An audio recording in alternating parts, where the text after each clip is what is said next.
Every once in a while, you come across a trail that is pretty much your nemesis in every possible way.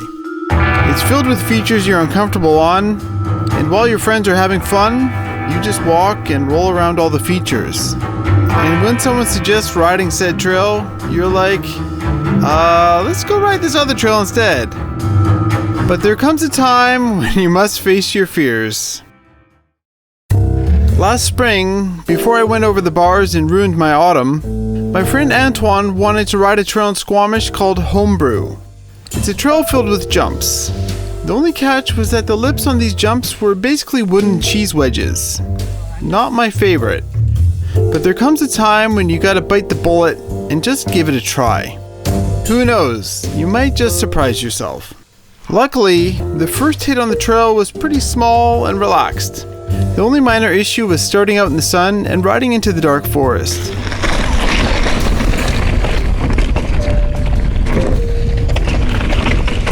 It's a bit wet.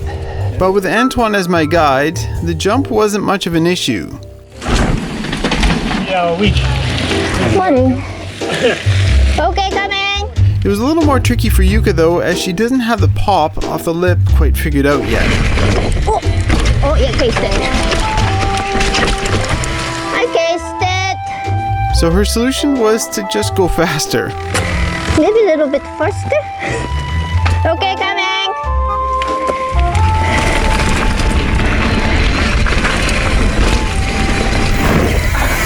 Ooh. That was too fast. It's funny, these smaller jumps can actually be a bit harder than some of the bigger jumps that Yuka is so famous for. In the Whistler Bike Park, the jumps are so big that they pretty much do all the riding for you. Oh my god, that was too much. That was too much. But smaller jumps require more rider input to clear properly. Yuka doesn't quite have that pop yet, so she finds these smaller jumps a little harder to deal with. The next feature was a wood-to-wood jump, where the landing wasn't much wider than the lip. Oh, the landing's kind of narrow too, yeah?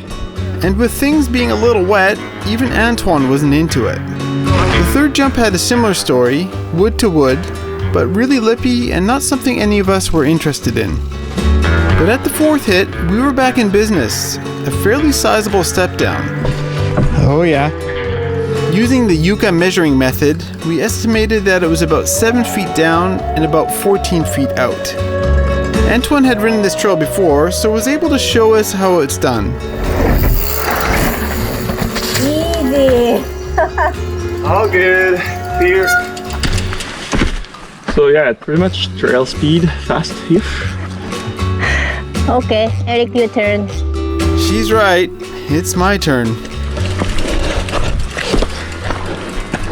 Yeah, this lip here. This wooden lip is ridiculous. Yeah, it's like Jared's place. Yeah. Jared's place is where I had one of my worst days on the bike. It's a private bike park run by a guy named Jared with a whole bunch of jumps, many with wooden lips. And something about that really got into my head. I tried so many times to hit the first and smallest jump in the park, and I just couldn't bring myself to do it. Kids were hitting it. Yuka was hitting it. Everybody hit it, except for me. So Antoine, thanks for the reminder. Oh yeah. Anyways, back on Homebrew, my first attempt at the step down was a no-go, with the tree and the run-in giving me trouble.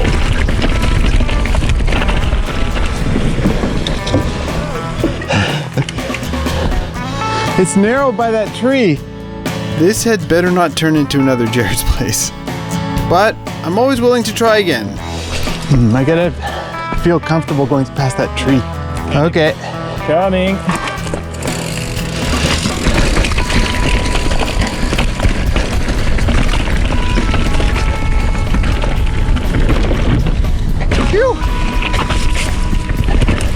Got it? Yeah. And success. The fifth and sixth hits were 2 more cheese wedges. It's good practice to be riding these wooden lips. I don't like them much. It's like you're just riding a drop. Like I don't feel like I can boost into it.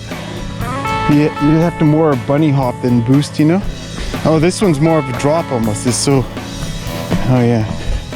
But since they were so much smaller than the previous step down, a toe in from Antoine wasn't necessary.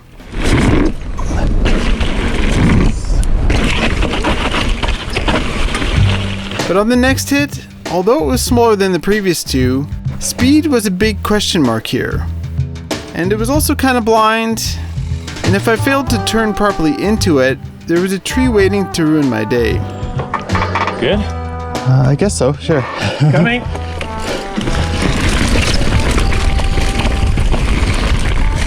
Oh, I have to... This one's a bit funny, yeah? There's a tree, you have to turn a little bit. Yes, don't hit the tree. Yeah, don't hit the tree. Okay. I never go the first time, do I? I often don't go the second time either. I don't like this one. Yeah? This one makes me the most nervous for sure. Or the third time. I'm not doing this one. This one bothers me. The final hit on Homebrew was the biggest of them all, and although I was unsure about it, I spoke with confidence. Oh, that doesn't seem so bad.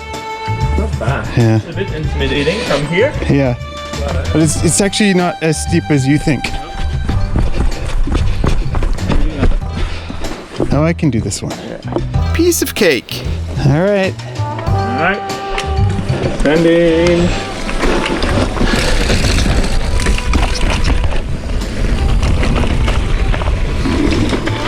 Oh boy, here we go again.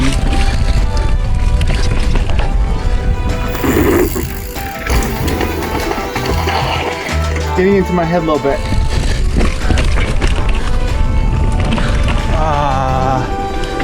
Nah, it's not for me today. It's this uphill ramp thing. I don't like it. Yep, it was within reach, yet somehow I talked myself out of it. As we pedaled back up, I was kind of angry at myself for not riding those last two features. I knew I could do it. It was just a matter of getting into the right state of mind. But maybe, if I could just ride the trail non-stop, perhaps I could get those last two features. So I asked Antoine if I could follow him for another lap, and he agreed. All right, let's do it. Go.